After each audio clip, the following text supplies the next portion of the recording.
Introduction to plant morphology. आज हम अपने कोर्स में एक नया टॉपिक जो है एक नया पार्ट स्टार्ट करने जा रहे हैं जो कि है मॉर्फोलॉजी के बारे में। तो अगर हम वर्ड मॉर्फोलॉजी की बात करें तो ये एक ग्रीक ओरिजिन है इसका, जो दो ग्रीक वर्ड हैं, मॉर्फिया जिसका मतलब है फॉर्म एंड लॉगी इसका मतलब है स्टडी या थॉट, किसी चीज़ के बारे में सोचना। तो ये इन दो वर्ड से मिल के बना है। तो इट मीन्स अगर हम इसको डिफ़ाइन करें तो हम कहते हैं कि ये ऐसी ब्रांच है साइंस की जो कि डील करती है with form of living organisms and with relationship between their structures.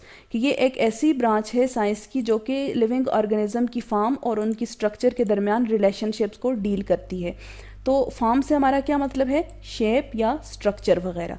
सो हम कह सकते हैं कि मॉर्फोलॉजी एक ऐसी ब्रांच है साइंस की, या स्पेशली बायोलॉजी की अगर हम बात करें तो बायोलॉजिकल साइंसेज में मॉर्फोलॉजी से हमारी मुराद ये होती है कि जब हम किसी भी प्लांट की जो फिज़िकल अपीयरेंस होती है, स्ट्रक्चर, शेप और फॉर्म होती है, जब हम उसको स्टडी करते हैं तो हम उसको कहते हैं मॉर्फोलॉजी। इसकी एक अपोजिट टर्म यूज़ की जाती है एनाटॉमी। तो एनाटॉमी जो होती है ये क्या होती है, ये उनकी इंटरनल स्ट्रक्चर होती है, वो स्ट्रक्चर जिनको ऑब्जर्व करने के लिए आपको या तो प्लांट को डाइसेक्ट करना पड़े और या फिर सेकेंडली ये है कि माइक्रोस्कोप यूज़ करनी पड़े।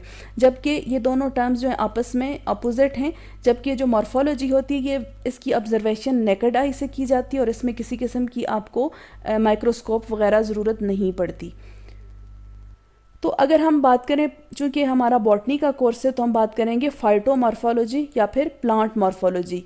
तो फाइटोमॉर्फोलॉजी और plant morphology is the study of physical form and external structures of plants.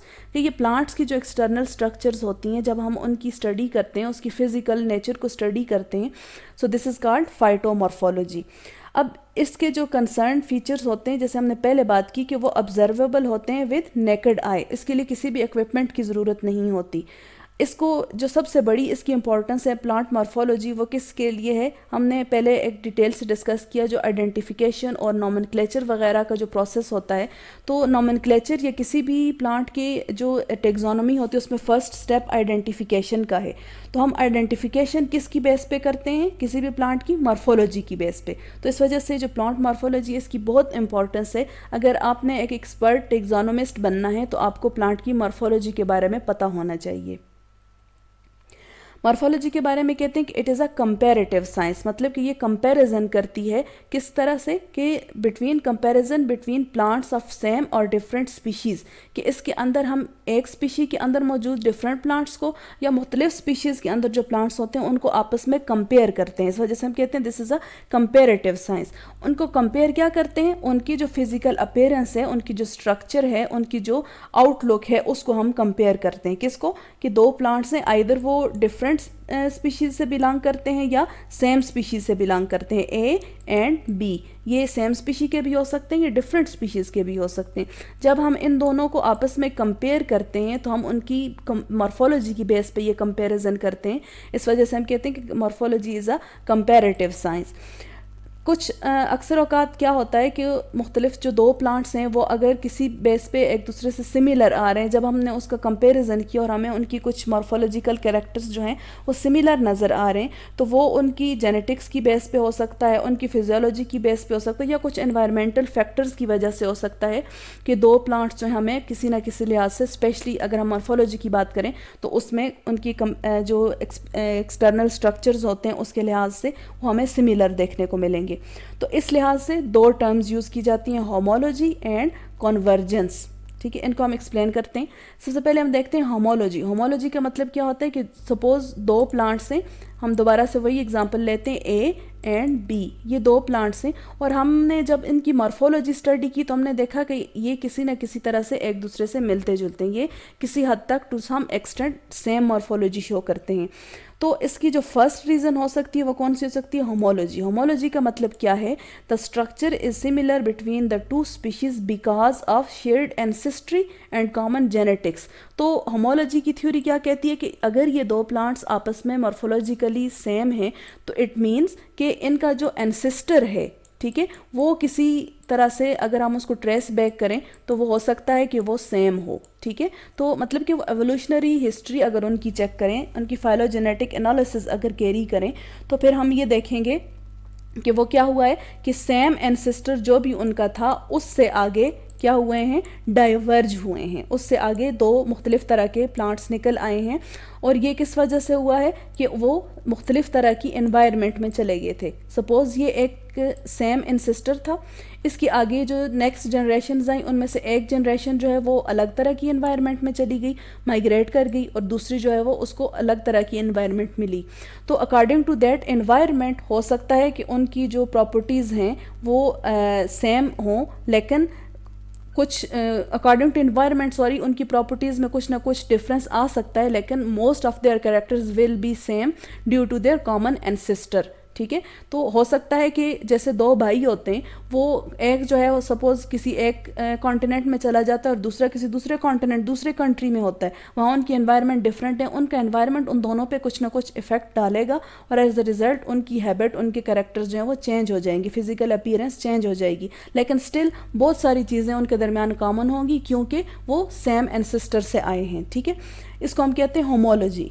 तो second one is convergence. Convergence का मतलब क्या है, the structure is similar between the two species because of independent adaptation to common environmental pressure. इसमें क्या होता है, इसके ये जो है फर्स्ट वन के अपोजिट है। इसमें क्या होता है कि एंसेस्टर दोनों के अलग अलग हैं, एंसेस्टर ए हम कह एंसेस्टर 1 हम कह लेते हैं, और दूसरा क्या है एंसेस्टर 2। ठीक है, अब इन दोनों की जो स्पीशीज़ थी, इसकी स्पीशी ए है और इसकी इस एंसेस्टर से आगे निकली स्पीशी बी, ये दोनों सेम तरह के एनवायरनमेंट में रहते हैं सॉरी। तो पहले केस में हमने देखा था कि दो अलग अलग एनवायरनमेंट में थे, यहाँ पे वो दो डिफरेंट एंसेस्टर्स से बिलोंग करते हैं, लेकिन दोनों की एनवायरनमेंट सेम है। जब वो एक तरह की एनवायरनमेंट में बिलोंग करते हैं, एक तरह के एनवायरनमेंट में सर्वाइव करते हैं, एग्जिस्ट करते हैं, तो एनवायरमेंटल फैक्टर्स की वजह से कुछ वो एडॉप्टेशन जो कैरी करेंगे, तो उन एडॉप्टेशन की वजह से उनके अंदर एक जैसे कैरेक्टर देखने को मिलेंगे, और वो एक जैसे कैरेक्टर उनकी फिजिकल अपीयरेंस में भी शो होंगे। तो इस तरीके से हम ये रीज़न पेश करते हैं कि अगर कोई भी दो प्लांट्स जो हैं वो एक दूसरे से सिमिलैरिटी शो कर रहे हैं, तो उसकी दो रीज़न्स हो सकती हैं, या तो होमोलॉजी होगी या फिर कन्वर्जेंस होगी। होमोलॉजी ये है कि वो दोनों अगर डिफरेंट तरह के एनवायरनमेंट में मौजूद हैं, तब भी उनका जो एंसेस्टर है वो कॉमन हो सकता है। और जो कन्वर्जेंस है वो ये कहती है कि बेशक जो हैं वो डिफरेंट तरह के एंसेस्टर्स से बिलोंग करते हों, लेकिन उनकी जो एनवायरनमेंट है वो अगर सेम है तो उनकी फ़िज़िकल अपीयरेंस भी सेम हो सकती है। तो हमने जैसे पहले बात की कि जो मॉर्फोलॉजी है उसके आइडेंटिफिकेशन में बड़ा रोल है। तो मॉर्फोलॉजिकल कैरेक्टर्स को हम यूज़ करते हैं डिफरेंसेस और सिमिलैरिटीज़ को जज करने के लिए। मुख्तलिफ जो प्लांट के ग्रुप्स होते हैं या टैग्जा होते हैं ये कैरेक्टर्स मोस्टली वो होते हैं जिनको हम कंपेयर कर सकते हैं, मेजर कर सकते हैं, काउंट कर सकते हैं और डिस्क्राइब कर सकते हैं। अब इस तरह से नहीं हो सकता कि सपोज़ जैसे आप इस बेस पे ही, जैसे ये एक कैरेक्टर है कि हम कहते हैं कि कोई फ्रूट है अगर, तो वो उसका डिलीशियसनेस होने की डिग्री कितनी है, तो degree of that deliciousness, this is not a character which could be measured. आप नहीं कह सकते कि फ़लाँ जो है वो ज़्यादा डिलीशियस है फ्रूट और दूसरा प्लांट जो है उसका फ्रूट कम डिलीशियस है, तो इस तरीके से आप उनको कैटेगराइज नहीं कर सकते। ये एक ऐसा कैरेक्टर है जो कि can not be compared, can not be measured, can not be counted. ठीक है, जबकि हम मॉर्फोलॉजी के वो कैरेक्टर्स इसमें यूज़ करते हैं फॉर आइडेंटिफिकेशन जो कि काउंट किए जा सकें, दो प्लांट्स के आपस में कंपेयर किए जा सकें और उनको हम मेजर कर सकें।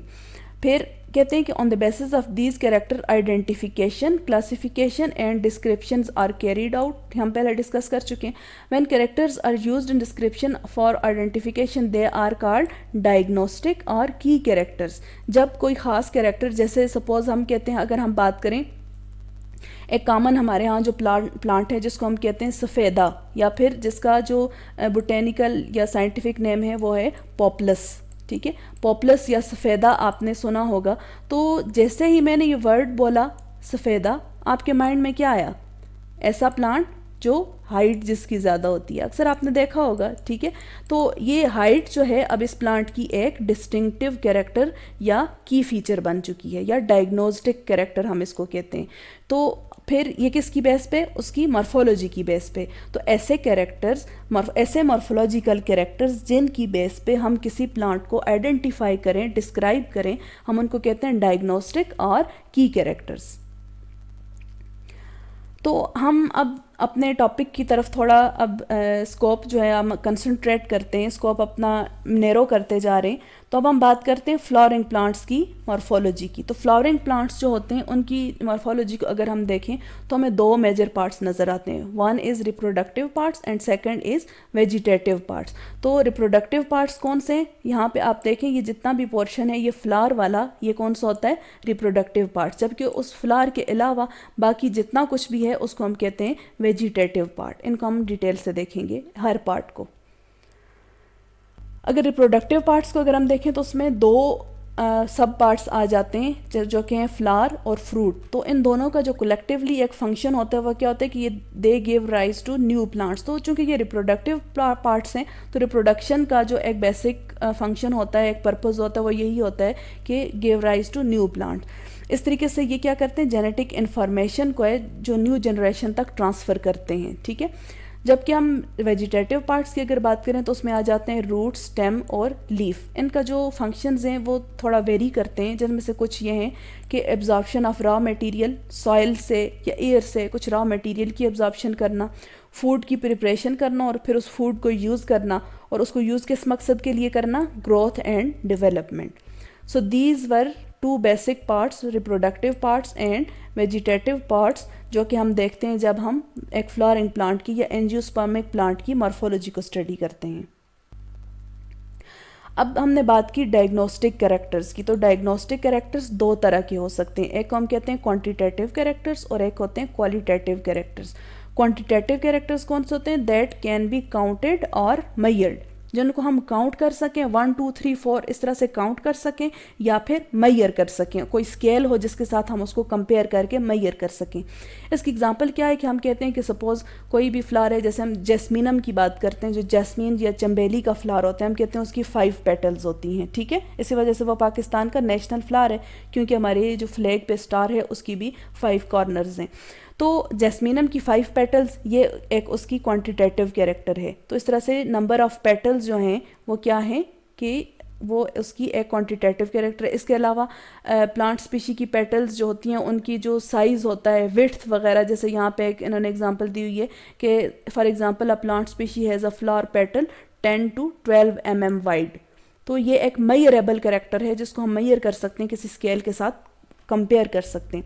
दूसरी तरफ अगर हम बात करें क्वालिटेटिव कैरेक्टर्स की, तो इसका मतलब होता है कि लीफ की शेप कैसी है, ठीक है, वो राउंड है, कॉर्नर्ड है या शार्प उसकी शेप है। हम आगे मुख्तलिफ शेप्स देखेंगे जब हम लीफ को डिटेल से डिस्कस करेंगे। इसके अलावा फ्लावर का कलर क्या है, ठीक है, या फिर प्यूबिसेंस के वो कब मेच्योर होता है फ्लावर। तो ये ऐसे कैरेक्टर्स हैं। हम लीफ की शेप को हम किसी तरह से काउंट नहीं कर सकते, किसी स्केल के साथ कंपेयर नहीं कर सकते। फ्लावर के कलर का भी यही हिसाब है। तो इस तरीके से ये वो कैरेक्टर्स होते हैं जिनको हम क्वालिटेटिव कैरेक्टर्स कहते हैं, जिनको हम मेजर नहीं कर सकते या किसी स्केल के साथ कंपेयर नहीं कर सकते। तो ये दो तरह के कैरेक्टर्स हैं जो किसी भी प्लांट के डायग्नोस्टिक या की कैरेक्टर्स के तौर पर सर्व कर सकते हैं। तो अब हम जा रहे हैं फर्स्ट पार्ट की तरफ जो कि है रूट। रूट जो है ये क्या है, एक अंडरग्राउंड ऑर्गन होता है प्लांट का, और ये जब पूरी रूट्स पूरे प्लांट की जब मिल जाती हैं तो हम कलेक्टिवली उसको कहते हैं रूट सिस्टम। इसके जो मेजर फंक्शंस होते हैं, प्राइमरी फंक्शंस, उसमें सबसे बड़ा फंक्शन क्या है, uptake of water and minerals, synthesize plant growth regulators. Growth regulators as by name it can show that कि ये ऐसे कंपोनेंट्स होते हैं, ऐसे केमिकल्स होते हैं जो ग्रोथ को रेगुलेट करते हैं, ठीक है। इसको डिटेल से डिस्कस करेंगे आइंदा कभी मौका मिला इंशाल्लाह। इसके अलावा एंकरेज ऑफ अबव ग्राउंड, जो एरियल पार्ट्स होता है उसकी एंकरेज करना, उसको सपोर्ट देना ताकि वो इरेक्ट खड़ा रहे। ये चूँकि इनके अंदर क्लोरोफिल नहीं होता, इस वजह से ये नॉन ग्रीन पार्ट होता है। अब आपको पता है जो सीड होता है उसके दो पार्ट्स होते हैं, एक प्लम्यूल होता है, एक रेडिकल होता है। तो जो रूट्स होती हैं वो रेडिकल पार्ट से ग्रो करती हैं और रूट के अंदर ग्रो करती हैं, जब वो ग्रो करती हैं तो आगे सबसे पहले उसकी होती हैं प्राइमरी रूट्स, ठीक है। सबसे पहले जब एक रेडिकल ग्रो करता है वो प्राइमरी रूट्स बनाता है, उसके बाद फिर उसमें से सेकेंडरी और टर्शरी रूट्स निकलती हैं। कुछ प्लांट्स एक्सेप्शनल केस के तौर पर अगर हम देखें तो कुछ प्लांट्स ऐसे हैं जैसे बेनियन ट्री है, फाइकस बेंगालेंसिस या फाइकस रिलीजियोसा जिसको हम कहते हैं। तो ये ट्री जो होता है इसकी जो रूट्स, जैसे हमने पहले बात की कि रूट्स जो होती हैं रेडिकल से निकलती हैं, लेकिन एक एक्सेप्शनल केस है कि जिसमें जो रूट्स होती हैं वो रेडिकल के बजाय अपर पार्ट्स से, जो एरियल पार्ट्स होते हैं, अबव ग्राउंड्स होते हैं, वहाँ से ओरिजिनेट होती हैं, ठीक है। Arise from parts other than radical, ठीक है। तो ऐसी रूट्स को कहते हैं जो एक नॉर्मल वे से हट के, जब किसी भी तरह से रूट्स जब एक नॉर्मल वे से हट जाती हैं तो हम उनको कहते हैं एडवेंटिशियस रूट्स। तो इसकी एक एग्जांपल क्या है, बेनियन ट्री या फाइकस रिलीजियोसा जो उसका बोटेनिकल नेम है। इस तरह कुछ प्लांट्स ऐसे हैं जो स्वैम्पी एरियाज़ में होते हैं। स्वैम्पी कौन से, जो मार्शेस होती हैं, जो दलदली इलाके होते हैं, वहाँ पे जो प्लांट्स होते हैं, चूँकि वहाँ पे ऑक्सीजन, चूँकि पानी नीचे खड़ा होता है और उसके अंदर पानी के अंदर जो डिज़ॉल्व्ड ऑक्सीजन होती है उसकी क्वांटिटी जब बहुत कम हो जाती है तो रूट्स को ऑक्सीजन जो है वो सफिशेंट अमाउंट में नहीं मिलती। तो फिर क्या होता है कि वो ऑक्सीजन की रिस्पायरेशन के लिए ऑक्सीजन उनको चाहिए होती है, तो वो फिर क्या करते हैं, कुछ ऐसी वर्टिकल ग्राउंड ऐसी स्ट्रक्चर्स बनाती हैं जो वाटर से या सरफेस से ऊपर निकली हुई होती हैं, इमर्ज हुई हुई होती हैं। आगे इसकी पिक्चर आपको दिखाऊंगी, क्लियर हो जाएगा। तो जब ये रूट्स जो हैं वो उस प्लांट से हट के बड़े एरिया पे फैली होती हैं और वो इस तरह से पिलर्स की फॉर्म में, छोटे छोटे जो है प्रिकल्स की फॉर्म में वो वाटर सरफेस से बाहर निकली होती हैं, तो ऐसी रूट्स को हम कहते हैं निमाटोफोर्स। और इसका फंक्शन क्या होता है, रिस्पायरेशन के लिए ये सर्व होती हैं। तो ये है वो बेनियन ट्री, आपने अक्सर देखा भी होगा। और ये देखें, ये आपने शायद इससे पहले उनको स्टेम समझा हो, ये इसके ऊपर से जो स्ट्रक्चर्स आपको लटकी हुई नज़र आ रही हैं, लेकिन ये स्टेम नहीं होती, ये उसकी रूट्स होती हैं। ये उसकी अपर पार्ट्स देखें, वैसे तो रूट रेडिकल से ओरिजिनेट करती है, लेकिन इस ट्री की जो हैं ये अपर पार्ट्स, जो एरियल पार्ट्स होते हैं, वहाँ से निकलती हैं। तो वहाँ से निकलने के बाद ये नीचे की तरफ लटकी होती हैं, तो इसको कहते हैं एडवेंटिशियस रूट्स। और ये एग्जांपल है बेनियन या फाइकस प्लांट है, जो फाइकस कल भी हमने एक जगह देखा था। ज़रा याद करें कि फाइकस की कल हमने क्या बात की थी। तो दूसरी तरफ ये है निमाटोफोर्स, ये हैं वो स्ट्रक्चर्स। अब देखें, ये जो रूट्स आपको, ये जो छोटी छोटी स्ट्रक्चर्स नज़र आ रही हैं, ये इनमें से किसी प्लांट की होंगी, ठीक है। तो ये प्लांट वहाँ पे, लेकिन इसका रूट सिस्टम यहाँ तक एक्सटेंड होता है और ये नीचे सरफेस, ये जो वाटर यहाँ पे आपको नज़र आ रहा होगा, तो यहाँ से थोड़ी थोड़े फासले से इन्होंने ये स्ट्रक्चर्स बाहर को निकाली होती है। और इसका फंक्शन क्या होता है कि एनवायरनमेंट जो एयर है उससे ऑक्सीजन जो है उसको एब्जॉर्ब करना, तो ये रेस्पिरेशन के लिए इसकी बड़ी हेल्पफुल होती हैं। सेकंड स्ट्रक्चर है स्टेम। तो स्टेम कौन सा पार्ट होता है, which is above the ground. इसकी जो सिस्टम होता है उसको हम कहते हैं शूट सिस्टम, और इसके ऊपर लीव्स, फ्रूट्स और फ्लावर्स वगैरह इसी स्टेम के ऊपर लगते हैं। रूट रेडिकल से ओरिजिनेट होती है, जबकि जो शूट है वो या स्टेम जो प्लूम्यूल से होती है, और ये vertically upward to the direction of ground ये ग्रो करती है। अब वो रीजन, रूट के ऊपर वो रीजन जहाँ से लीव निकलता है उसको, या वो पॉइंट जहाँ से लीव ओरिजिनेट करता है उसको हम कहते हैं नोड, और दो नोड के दरमियान का जो डिस्टेंस होता है उसको हम कहते हैं इंटर नोड। इसका जो बेसिक फंक्शन होता है वो क्या होता है, सपोर्ट करना। स्टेम का फंक्शन क्या होता है, किसी भी प्लांट को अपराइट खड़ा रखना ताकि उसके जो रिप्रोडक्टिव पार्ट्स हैं वो एक्सपोज्ड रहें। सेकंड होता है ट्रांसपोर्टेशन। आपको पता है जो जाइलम एंड फ्लोएम जितने भी कंडक्टिंग टिश्यूज़ होते हैं जो वाटर और मिनरल्स और फूड को लेके लाते और ले जाने का काम करते हैं, वो कहाँ पे मौजूद होते हैं, स्टेम के अंदर मौजूद होते हैं। इसके अलावा स्टोरेज होती है, मुख्तलिफ जो फूड मटेरियल बनता है उसकी स्टोरेज स्टेम के अंदर होती है। और फिर वेजिटेटिव प्रोपगेशन, अक्सर हम जो कटिंग्स लगाते हैं प्लांट्स की, जो कुछ प्लांट्स की जो अपर पार्ट्स होते हैं, नोड वगैरह, उनको एक जगह से काट के दूसरी जगह पे इंसर्ट कर देते हैं तो वहाँ पे वो ग्रो करती हैं। So this is called vegetative propagation. तो ये थे स्टेम के फंक्शंस। तो इनिशियली जब प्लांट ग्रो करता है तो उसकी जो स्टेम होती है वो ज़्यादातर वीक होती है और अपराइट स्टैंड नहीं कर सकती, लेकिन जैसे टाइम गुजरने के साथ साथ वो ग्रो होती है तो ये एक जो स्टेम है वो प्लांट का टफेस्ट पार्ट होती है जिसको हम कहते हैं ट्रंक। ट्रंक के ऊपर एक कवरिंग होती है जिसको हम बार्क कहते हैं, और जो बार्क ब्राउन कलर में होती है वो उन प्लांट्स की होती है जो मोस्टली हायर प्लांट्स होते हैं जिनको हम कहते हैं, और जो ट्रीज़ वगैरह होते हैं। जबकि जो यंगर प्लांट्स या हर्ब्स वगैरह होते हैं उनकी बार्क जो है वो ग्रीन कलर में नज़र आती है। ये कुछ प्लांट पिक्चर्स हमारे सामने जो है कुछ प्लांट्स की। तो ये देखें, ये स्टेम है और स्टेम के ऊपर हमने बात की कि वो पॉइंट्स या वो लोकेशंस जहाँ से लीफ ओरिजिनेट करता है उसको कहते हैं नोड। तो यहाँ पे इस पिक्चर के अंदर ये दो हमें नोड नज़र आ रहे हैं, एक यहाँ पे और एक यहाँ पे। और नोड के दरमियान जो दो नोड्स के दरमियान का डिस्टेंस होता है उसको कहते हैं इंटर नोड। तो ये दरमियान में उसका इंटर नोड है। जबकि यहाँ पे अगर आप देखें, ये एक यूकलिप्टस प्लांट है जिसको हम अपनी कॉमन लैंग्वेज में हम गोंद कहते हैं। तो ये जो गोंद, ये यूकलिप्टस है, ये इसकी ट्रंक है और इसके ऊपर ये बार्क है। नेक्स्ट हमारा पार्ट है लीफ। तो लीफ क्या है? ये सबसे ज़्यादा important part of the plant है, क्योंकि इसके पास क्लोरोफिल होता है और इसकी वजह से ये अपनी फूड प्रिपेयर कर सकता है। क्लोरोफिल के थ्रू जब एक प्लांट फूड प्रिपेयर करता है तो उसकी जो दूसरी रिक्वायरमेंट्स होती हैं वो होती हैं सनलाइट, कार्बन डाइऑक्साइड और वाटर। इन चीज़ों को मिला के और प्रोसेस करके प्लांट जो है जब फूड प्रिपेयर करता है, इस प्रोसेस को कहते हैं फोटोसिंथेसिस। फोटोसिंथेसिस के अलावा जो प्लांट का एक दूसरा मेजर फंक्शन है वो है ट्रांसपायरेशन। ट्रांसपायरेशन में ये होता है कि जो एक्सेस अमाउंट ऑफ वाटर होती है प्लांट के अंदर वो रिलीज़ होती है through the surface of leaf. इसके अलावा रिप्रोडक्शन भी कुछ केसेस में प्लांट्स परफॉर्म करते हैं। जैसे एक प्लांट है ब्रायोफिलम। ब्रायोफिलम के अगर आप लीफ को उसके साथ से डिटैच करके किसी दूसरी जगह अगर लगाएंगे तो वहाँ पे वो ग्रो कर जाता है। तो इस तरह से कुछ एग्जांपल्स और भी हैं। तो इन रेयर केसेस में हम कह सकते हैं कि रिप्रोडक्टिव जो फंक्शन है या प्रोपोगेशन का काम लीव्स करते हैं, लेकिन इसके जो मेजर फंक्शंस हैं वो कौन से हैं? यही जो फोटोसिंथेसिस और ट्रांसपायरेशन। अब लीफ जो होता है उसके 3 पार्ट्स होते हैं। पेटियोल सबसे पहले आ जाता है जो कि लीफ का बेस होता है या लेमिना होता है। इसके अलावा जो पेटियोल होता है ये उसके लीफ ब्लेड को जो है वो पेटियोल उस लीफ ब्लेड को एक्सपोज्ड फॉर्म में रखता है ताकि जितनी भी विंड और कूलिंग वगैरह हो वो उससे डायरेक्ट इन टच रहे। और इसके अलावा जो उसके पार्ट्स होते हैं वो एनवायरनमेंट के साथ उनका कांटेक्ट रहे। जो लीफ बेस होती है वो कहते हैं कि जो वो पार्ट होता है जो लीफ के एक बाहर निकला हुआ रीजन होता है, प्रोट्रूडिंग रीजन होता है।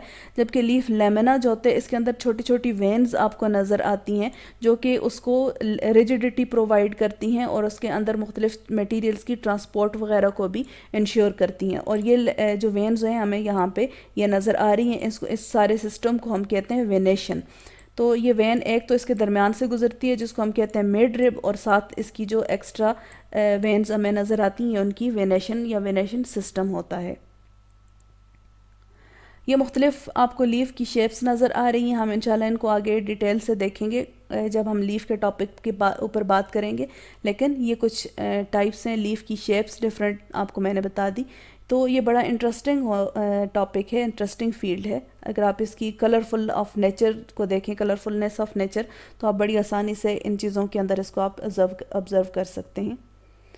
नेक्स्ट पार्ट है फ्लावर। तो फ्लावर क्या है? It is the most beautiful and colourful part of the plant, और इसका जो रोल क्या होता है वो रिप्रोडक्शन के साथ रिलेटेड होता है।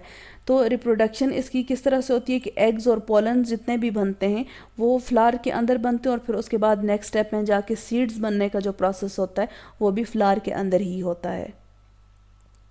फ्लावर के जो 4 मेजर पार्ट्स होते हैं, सबसे पहले पेटल्स, ये वो कलरफुल पार्ट होते हैं जो कि इंसेक्ट्स वगैरह को और बर्ड्स को अट्रैक्ट करता है कि वो उसकी पोलिनेशन कर सकें, और यही मोस्टली हमें भी नज़र आता है जिसकी वजह से मुख्तलिफ फ्लावर्स को हम ग्रो करते हैं अपनी हॉबीज़ के लिए।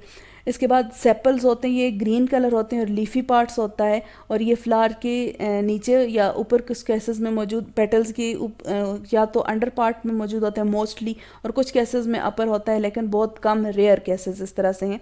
और ये इसका फंक्शन क्या होता है कि ये फ्लावर बर्डिंग कंडीशन में जब फ्लावर होता है तो उसको प्रोटेक्ट करता है, उसको एक सपोर्ट देता है।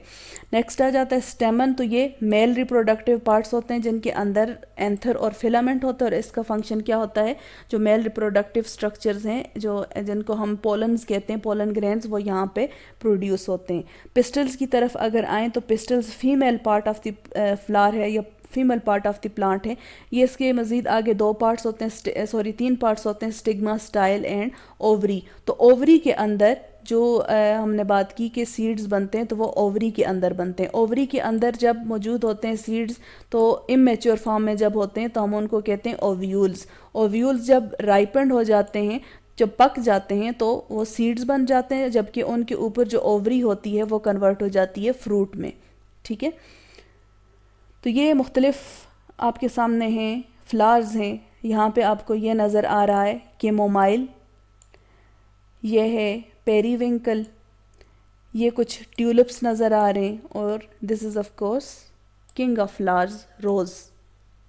तो नेचर में जो कलरफुलनेस है, नेचर की हर चीज़ कलरफुल है, लेकिन जो फ्लावर्स हैं इसके अंदर जो नेचर की एक ब्यूटी है, एक कलरफुलनेस है, वो पीक पर होती है। और इस बात को हर एक एक्सेप्ट करता है। कौन सा ऐसा बंदा है कि जिसको फ्लावर्स पसंद ना हो। तो ये कुछ ग्लिम्पसेस हैं नेचर की और नेचर की एक्सपर्टीज़ की। लास्ट पार्ट हमारे पास आ जाता है फ्रूट। तो फ्रूट क्या है? It is matured ovary. जो हमने देखा था कि ओवरी का जो सेक्शन होता है फ्लावर के अंदर, जब वो मैच्योर हो जाता है तो वो फ्रूट में डिवेलप हो जाता है। और ये कब होता है? जब उसकी फर्टिलाइजेशन होती है। जब फर्टिलाइजेशन के बग़ैर अगर कोई फ्रूट बनता है तो हम उसको कहते हैं पार्थिनो, उस फिनोमेना को कहते हैं पार्थिनोकार्पी, और ऐसे फ्रूट को हम कहते हैं पार्थिनोकार्पिक। ऐसे फ्रूट्स के अंदर यूजुअली जो सीड होते हैं वो मौजूद नहीं होते। जो फ्रूट हैं उनके जो मेजर फंक्शन क्या है कि एक तो ये सीड की प्रोटेक्शन करते हैं, ठीक है, और दूसरा क्या है कि डिस्पर्सल, जब सीड मैच्योर हो जाते हैं तो उनकी डिस्पर्सल। इसकी एग्जांपल अगर आप देखें तो आप कोकोनट को देख सकते हैं कि कोकोनट का जो अपर जो एक्सटर्नल पार्ट होता है फ्रूट का, और उसके अंदर डेप्थ में जाके सीड जो है वो छोटा सा स्टोर होता है। लेकिन अब कोकोनट देखें, ट्री कितना टाल होता है, ऊपर इतनी हाइट से जब वो फ्रूट गिरता है नीचे, तो अगर उसके गिर्द फ्रूट ना हो, सीड के गिर्द फ्रूट ना हो, तो सीड इतनी हाइट से गिरने के बाद जो है डीनेचर हो जाएं, ख़राब हो जाएं, ब्रेकिंग हो जाए उनकी। लेकिन जो फ्रूट होता है वो उसको हेल्प करता है, सपोर्ट देता है, प्रोटेक्ट करता है। इसके अलावा फिर वो सीड वहाँ से वाटर के साथ या किसी भी रिवर के थ्रू या किसी तरीके से भी फ्लोट करके दूसरी जगह जा सकता है, डिस्पर्सल उसकी हो सकती है। तो अगर उसके गिर्द फ्रूट ना हो, सिर्फ सीड ही हो, नेकेड सीड हो, तो इतना लंबा डिस्टेंस कवर करना या इस तरीके से उसको प्रोटेक्शन प्रोवाइड करना ये पॉसिबल नहीं होता। तो ये सारे काम किसके थ्रू होते हैं? फ्रूट के थ्रू होंगे। फ्रूट के जो मोस्टली अगर हम इसकी पार्ट्स देखें, स्ट्रक्चर देखें, तो एक इसका जो आउटर मोस्ट स्किन होती है उसको हम कहते हैं एक्सोकार्प। एक्सोकार्प के अंदर जो एक फ्लैशी पार्ट होता है जो मोस्टली फ्रूट का एडेबल होता है उसको हम कहते हैं मीजोकार्प। जबकि इंटरनल सबसे इनर मोस्ट पार्ट जो होता है उसको हम एंडोकार्प कहते हैं। जो ज़्यादातर फ्रूट के अंदर जो हार्ड पार्ट होता है, बार्क होती है, या जो उसका सीड का जो एक आउटर कवरिंग होती है। तो यहाँ आपको इस डायग्राम के अंदर ये सारे पार्ट्स जो हैं वो नज़र आ रहे हैं। ये इसकी जो इर्द गिर्द जो इसका छिलका होता है वो क्या होता है? एक्सोकार्प। इसके अंदर ये जो फ्लैशी पार्ट होता है जिसको हम एडेबल पार्ट होता है, पोर्शन होता है जिसको हम खाते हैं और न्यूट्रिशियस होता है, वो कौन सा है? मीजोकार्प। जबकि इंटरनल जो एंडोकार्प है वो कौन सा होता है? सीड, और उसके गिर्द जो एक हार्ड स्ट्रक्चर होती है, जो गुठली होती है फ्रूट की, वो कौन सा होता है? एंडोकार्प। तो ये मुख्तलिफ फ्रूट्स हैं। एप्पल है, वॉलनट है, पाइन एप्पल है और ब्लैकबेरी है। तो इंशाल्लाह हम इसको डिटेल से फ्रूट पे जब जाएंगे, ये जितने पार्ट्स हमने पढ़े प्लांट के, इसको हम वन बाय वन डिटेल से देखेंगे, पूरी उसकी फिजियोलॉजी को डिटेल से डिस्कस करेंगे। आज का हमारा जो टॉपिक था वो इंट्रोडक्शन टू प्लांट मॉर्फोलॉजी था। तो होप्स हो कि आपको इंटरेस्टिंग लगा होगा। तो आप इसको अगर कोई कन्फ्यूजन है आप उसको कमेंट्स में ज़रूर मेंशन किया करें। चैनल को सब्सक्राइब करें और सपोर्ट करें ताकि आगे मज़ीद जो है इस तरह की कलरफुल वीडियोस आपको मिलती रहें। तो आप जो हैं ये काम करें, इसको देखें, इसको सर्च करें, इसको फॉलो करें और इस पर मज़ीद जो है स्टडी करें। मैं तब तक जाके कोई नया फ्रूट देखती हूँ, क्योंकि ये सब देख के तो मुझे भूख लग गई है। नेक्स्ट टाइम तक के लिए अल्लाह हाफ़िज़।